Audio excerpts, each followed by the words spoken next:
জীবিত আছে সেদিনের তারেক এবং মিশুকের সহযাত্রী ঘারিয়াল মামুন এবং জনি। এই দুজনের কথা খুব ভাবি, কারণ সেদিন ঘটনাটি ঘটে যাওয়ার পরে যখন ঘারিয়াল মামুন সহ সবাইকে ঢাকায় আনা হয়, তখন আমরা হাসপাতালে ওদের দেহগুলোকে গ্রহণ করছিলাম।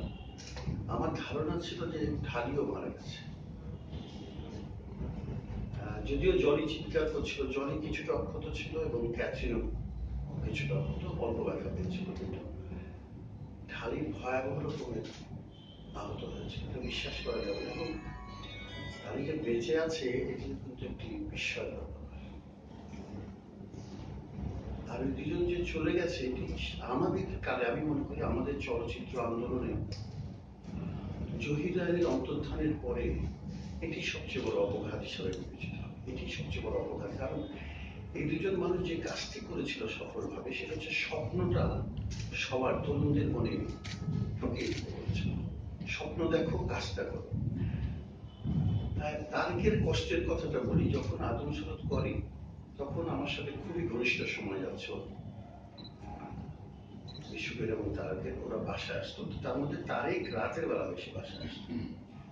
তারেক থাকতো তখন জাসদ অফিসে, বঙ্গবন্ধু এভিনিউর ওখানে, জিপিওর উল্টো দিকে। ওটা থাকার ভালো জায়গা ছিল। তো রাতের বেলা আমরা একসাথে আহারটা করতাম, তখন এই সমস্ত আলোচনা হতো। ওর নানার খুব স্বপ্নের কথা।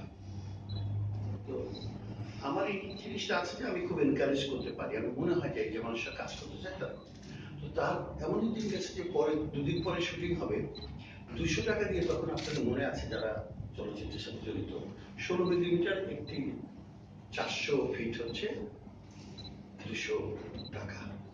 200 টাকা হচ্ছে না, কিন্তু ছবিটা হয়েছে। তো অনেকে যখন বলে না টাকার জন্য ছবি হয় না, তখন আমি এই এক্সাম্পলটা দিই। টাকা নেই, পয়সা নেই, খাওয়ার ঠিক নেই, ঘুমানোর জায়গা নেই, মানে স্নান করারও জায়গা নেই, তাই না? কিন্তু ছবিটা তো করা যায়। মনটা আছে, শক্তিটা আছে। এটি কিন্তু তারেক করেছিল, এবং তারেকের সাথে আরো অনেকে করেছে, কিন্তু তারেক একেবারে তো পরিশীলিত ভাবে করেছিল। তার যতই অস্থিরতা থাকুক, তার এর রেজাল্ট স্ক্রিনে আপনি কোনো অস্থিরতা দেখবেন না।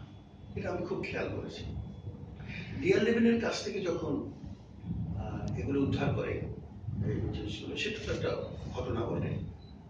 আমি সে সময় একটু পরে, কিছুদিন পরে আমার মার্কিন যুক্তরাষ্ট্রে নিউ ইয়র্কে যে তারেক আর ক্যাথরিনের সাথে বেশ কিছুদিন ছিলাম। তো সে সময় আমি দেখেছি তাদের কাজের পদ্ধতি, আমি দেখেছি কত ভালোবাসা। একটি টেলিফোন একটি জায়গায় যদি কোনো রকম বাংলাদেশ সম্পর্কে সেই সময়ে কোনো রকম তথ্য থাকছে, সেটির জন্য রাতের পর রাত বিনীত যাপন করেছে, যোগাযোগ করেছে, কথা বলেছে, বিরক্ত করেছে। এবং আপনারা জানেন যে লিয়া দেবী যখন এসেছিল, তার আগের কথা বলছি, যখন ওখানে প্রথম যোগাযোগ হলো, তারা কিন্তু সে কিন্তু স্টপ করে দিতে চায়নি। সে বলেছে যে আমাকে তো গান ডাউন করবে এসএলআর দিয়ে, আমাকে মেরে ফেলবে, তোমরা মুজিবকে মেরে ফেলছো, আমাকেও তো মেরে ফেলবে, আমি ছবি দেবো না। শুধু, এবং রেখেছিল খুব খারাপ ভাবে, লুকিয়ে রেখেছিল। আমি এডিটিং এর সবার সাথে কিছুদিন সময় কাটালাম, দেখলাম ওদের কাজের পদ্ধতি, কাজ হচ্ছে কিনা। পরে ঢাকায় যখন এসছে, তখন বেবি ইসলামের ওখানে কাজটা আমরা করলাম লালমাটিয়া। তখন ও দেখেন টাকা পয়সা দিয়ে কিন্তু আপনার মুক্তির গানে কিন্তু এই সংকটটা হচ্ছিল। আমার এখনো মনে আছে, আমাদের ব্র্যাকের ফজল হোসেন আবেদ ভাই আছেন না, তার কাছে আমি আর তারেক, খুশি আপা একদিন আমাদের বললো, আচ্ছা তুমি একটু তারেককে নিয়ে যদি যাও, হয়তো আবেদ ভাই টাকা দেবে। তো হাবিব ভাই তখন সব শুনে, মুক্তির গান, স্টকটা পাওয়া, এটি যে রিয়েল ফুটেজ, তাই না, তখন শুনে আমি বলে আচ্ছা ঠিক আছে। তবে সেটি তিনি অনুদান দেননি, কারণ ব্যাকে অনুদান দেওয়ার কোনো সুযোগ নেই। তিনি এটি ইন্টারেস্ট ফ্রি লোন দিয়েছিলেন। এরকম তারেকের সাথে নানা সময় কেটেছে। আমি দেখেছি একটা অদম্য মানুষ আসলে। এবং মিশুককে যেটা দেখেছি, মিশুকে যে ক্যামেরা, সেই ক্যামেরা দিয়ে আমি ছবি তুললে কিছু, কোনো ছবি উঠবে না, কিছুই হবে না। মিশুকের হাতে বলে যাবে, আমি বললাম যে তোর হাতে কি আছে, প্রায় টিএসসি তেমন মনে আছে। ও কিন্তু তারেক যেমন যেমন আমাদেরকে খুব আগ্রহী করে তুলেছিল ইরানিয়ান ফিল্ম নিয়ে, মিশুক কিন্তু জার্মান এবং ইয়ে ফিল্ম নিয়ে, ফরাসি ফিল্ম আমাদের আগেই একটু ছিল, জার্মান ফিল্ম নিয়ে মিশুকের খুব একটা আগ্রহ ছিল। সুতরাং ধরেন মেধার জায়গা থেকে, জানাশোনার জায়গা থেকে, সৃষ্টির জায়গা থেকে যদি দেখেন, এই দুইজন মানুষ আসলে মানিক চোর। এই দুইজন মানুষের যেমন জানাশোনা ছিল, তেমনি করে আগ্রহ ছিল এবং বিলিফটা ছিল, বিশ্বাস। আমি মনে করি কি, একটা মানুষের মাধ্যমটায় বা যে কাজটি করছে সেটাতে বিশ্বাস থাকা দরকার। বিশ্বাস না থাকলে কাজটা করা যায় না। বিশ্বাস ছিল, কাজটি হয়েছে। এবং আপনার মাটির ময়না যখন হয়, আমি তো ভেবেছি আমাকে যখন একদিন আলোচনা করতে দুদিন ডেকেছিল, অডিয়েন্স প্লাস একদিন, আরেকদিন আপনি যাবেন। তো আগে আমি ছবিটা দেখেছি, সবার সাথে বসে দেখতাম প্রতিক্রিয়ার জন্য। কারণ একা তো ছবি দেখে আমি এটাকে এতই জরুরি মনে করি, আমি মনে করি এটা সামাজিক গণের শিল্প মাত্র, এটি অন্য কোনো পরিচয় না, ব্যক্তির না।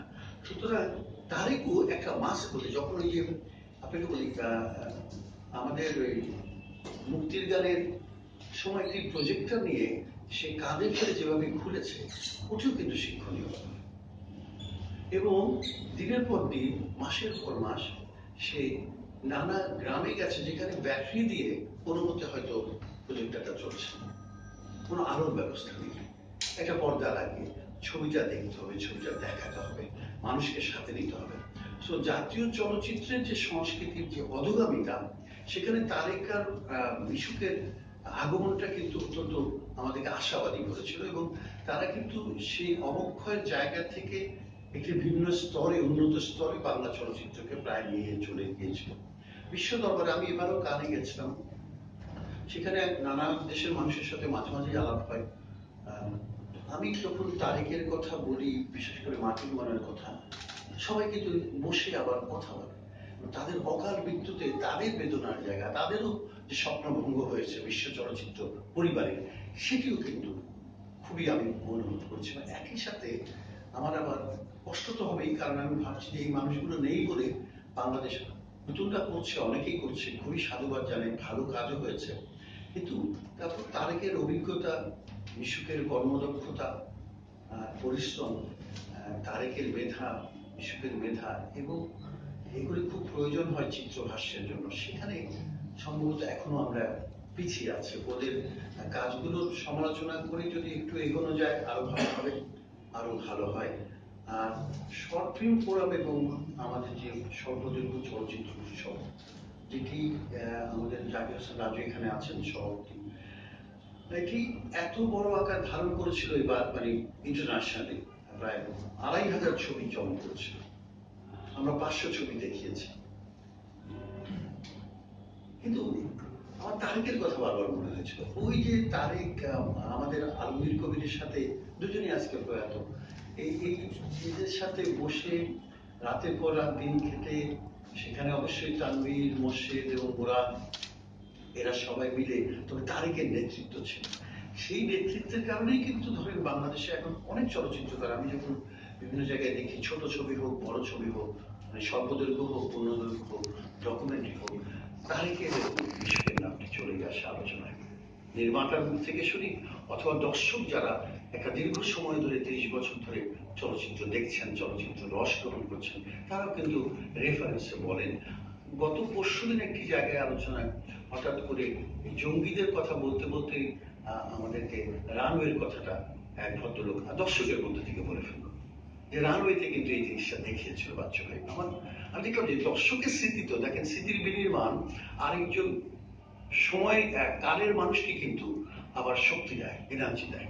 সুতরাং এই জায়গাগুলো তারেক আর মিশুকের খুব জানা ছিল, বোঝা ছিল, বিশ্বাসও ছিল। আজকে তারেক নেই, আমাদের দায়িত্বটা অনেক বেশি। আমি সবাইকে আবার, আমরা অনেক কথাই বলবো, কিন্তু আমার মনে হয় কাজটা করার মধ্যে দিয়ে ওদের লাইফটা সেলিব্রেটেড হতে পারে। আমরা যে যার কাজটা যদি সঠিক মনে করি, এবং সেটি চলচ্চিত্র হোক, নাটক হোক, মিক্স মিডিয়াতে যে কাজটি উনি মিডিয়া আমাদের ঢালি করেন, আমরা অনেক সময় এটাকে নানাভাবে নামকরণ করি। এই সমস্ত কাজ যদি করি, তাহলেই সম্ভবত আমাদের এই আমাদের মধ্যে জন্ম নেওয়া অত্যন্ত মহৎ শিল্পীদের জীবনটাকে আমরা আরো ভালো মতো বুঝতে পারবো, তাদেরকে শ্রদ্ধা জানাতে পারবো। আপনাদের সবাইকে ধন্যবাদ।